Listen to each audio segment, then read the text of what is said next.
The other major type of lens is called a diverging lens or a concave, and this is a double concave. It caves in and it causes the light to diverge or spread apart.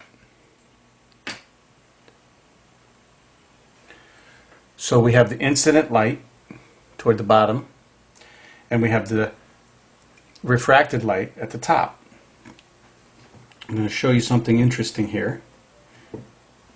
These lenses always produce virtual images, which means they're not real.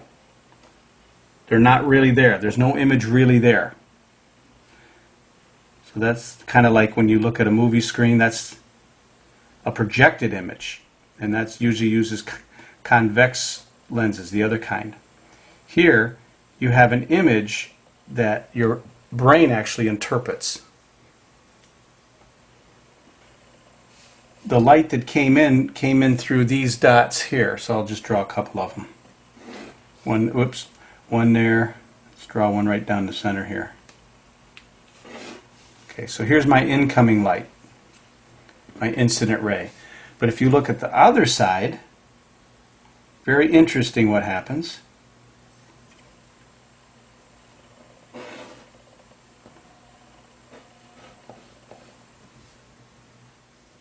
So when I draw the refracted light and I go backwards, I actually get a focal point,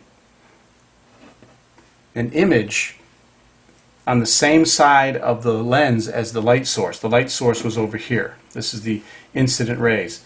The refracted rays are going that way, but if you, that's usually little t, and I called it R sub f in your notes just so you can refract it. But when you go behind the lens, you see how they came back and actually converged into a point. This is a virtual image. It's not really there. Your brain interprets it.